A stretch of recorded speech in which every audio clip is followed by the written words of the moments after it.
up, high schoolers? We have made it through. We are at week 5 of what to do when you don't know what to do.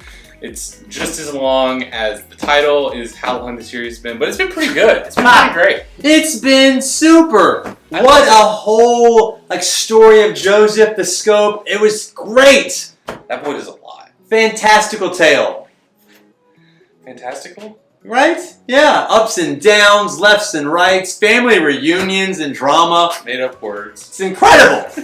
I did. I loved it. I'm glad we're at the end of this. You left us with a really great bottom line of when you don't know what to do, pursue peace instead of payback, which I think is really, really great. And especially poignant seeing Joseph's story and where we've been these past 5 weeks. Mm-hmm. So Austin, as we dig into this on our final small group time together, what are some low-key ways that people try to get payback?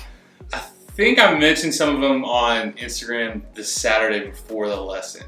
One of them was going and gossiping to a group of friends around each other's backs. That can also apply to group text messages where the one person you're talking about is left out. Throwing some real passive comment on Instagram, passive aggressive, excuse me. Another one, I'm not going to say who's done this and who has experience with this, but maybe walking up to a teacher and saying, hey, you should look out for so-and-so, and then the teacher treats them bad for the rest of the class. Not going to say I know who did that, but yeah, there's some definite low-key ways that you can get some payback. Yeah. I mean, why do you think we would rather have payback? And then what are some ways we justify that? I think we'd rather have payback just because most of the times when you want payback, it's because someone hurt us in some way, and we immediately, our emotions just rise up and stir in us, and that's the first thing that we want to do. We don't step back, we don't take a breath, we don't go, all right, let's think through this logically. We just get really emotional, and that's sometimes the justification is, well, I was emotional, and that's why this happened. Sometimes we just want instant gratification. I mean, for goodness sakes, Snapchat is instant gratification. Fast food is instant gratification. And we want instant payback, revenge. We want this person to feel the way that I felt. And instead of taking the higher road and treating them in a Christ-like manner, we just want them to feel as bad as we want to right at that moment. And we justify it with, again, it just kind of spur of the moment. I didn't mean it. It wasn't that way, but still that pain is there regardless of what happens. So the payback certainly feels like the easy way. So, Yes. Why can pursuing peace instead of trying to get that payback be difficult? It's difficult because it sometimes feels long-term. You may not see the fruit of pursuing peace immediately like you do trying to get revenge. It may take, it may take a couple days, it may take a week. I had a friend that we butted heads, and it took us a year to get back into any type of friendship. So that's why it can be difficult. It means that we have to be this big scary word called humble.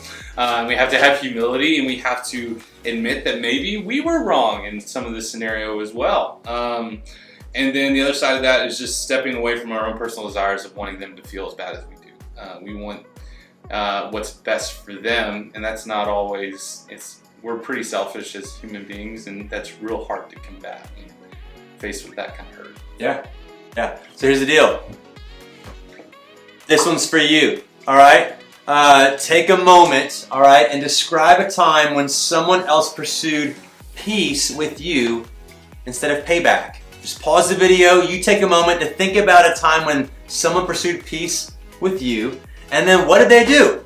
And really take a few minutes to think about that. A time when someone pursued peace with you instead of payback, what did they do? Pause this video, answer that question. You think they're pausing it? I would hope so. Maybe so. Maybe not. Did we edit out this awkward time? No, we keep it in. No, we keep it in! Here's the deal. Austin, what's the difference between pursuing peace and forgiving someone? That's a really good question.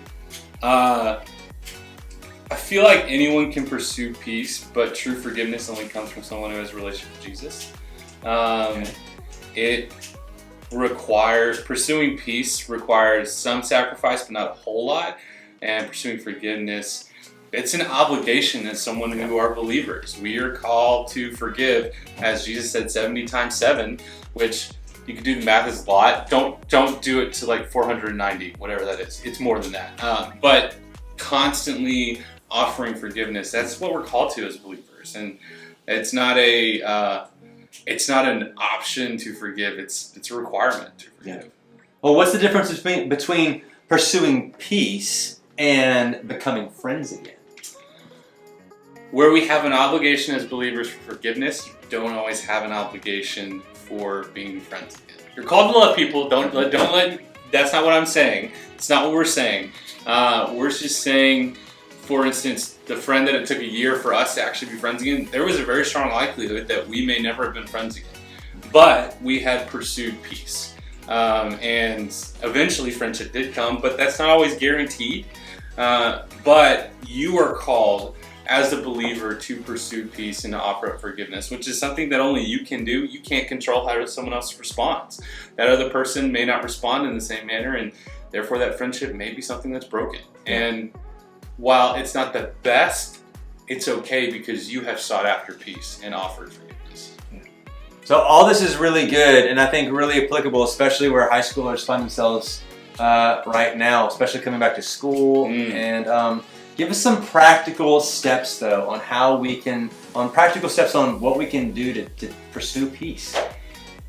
Let's dig. If you got notepads, write these down, because these are big brain moves right here. Just kidding, you don't have to write these down.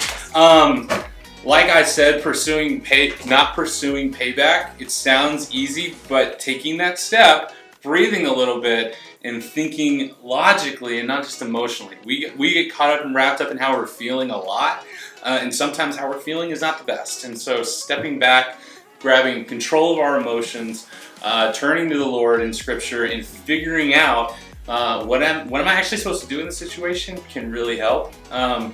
Really practical one, don't gossip.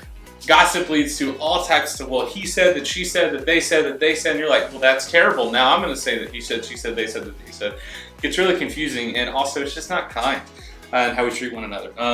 Making time to have difficult conversations, especially in relationships where both of you are believers. You are supposed to set aside that time and address some stuff that you have issues with each other. Be transparent and be honest. And if everyone is lining up to offer peace and forgiveness, then that conversation ends up being really good. But sometimes it's not. So making sure that you're setting aside having those difficult conversations. Another one, asking for forgiveness. We already talked about humility, being humble, stepping up and saying, I may have wronged you in this, taking ownership of something that you may have done, and asking for forgiveness instead of just waiting for the peace to come. Help initiating that peace by taking the initiative. And then finally, acknowledge hurt. A lot of times we don't actually vocalize how we're feeling or vocalize something that's happened to us, and we kind of bottle it deep down, and all of a sudden we end up like a Diet Coke with Mentos, and it just blows up everywhere.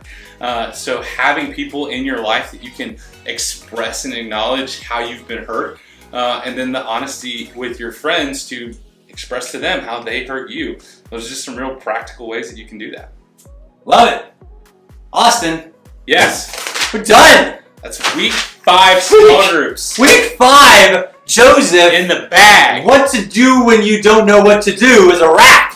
Oh my goodness. And you know what I'm so excited for, Connor? I don't know, because what do we do next? Well, next, we are coming back in person.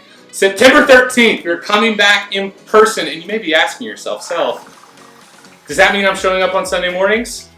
Yes, of course you're showing up on Sunday mornings, but as high schoolers, you have an awesome opportunity to serve inside ministries in the church. Whether you want to be with guest services, worship, if you want to be in kids ministry, if you want to help with middle schoolers on Sunday morning, come hit us up. We've got slots for you to step in and serve. But for you, your time is from 5 to 7 on Sunday nights. What do I mean by your time? Does that mean, like, you mean my time with my middle school sibling time on Sunday nights? Is that what you mean? No. I mean Sunday night is strictly for high schoolers from 5 to 7. We can't wait to see you. We're going to have food. We're going to feed you. We're going to have some worship. We're going to have some games. We're going to have teaching. We're going to have small groups in person. Again, finally. And most exciting, we're going to have a series with a shorter name than this one. We're going to have a series, it's called Like Me. We're going to be talking about comparison. This is really applicable to you as you're going back to school in person and all that. But to help you get pumped and excited before the questions at the end of the video, we're going to have, some might call it like a teaser trailer for this new series. So we're pumped, we're excited, we can't wait to see you next week. If you are not ready to show up, don't worry, all of our teaching videos will be on YouTube at 9 o'clock in the morning on Sunday. I think that's it. That is so it. Guys, we're so pumped, and we'll see you next week.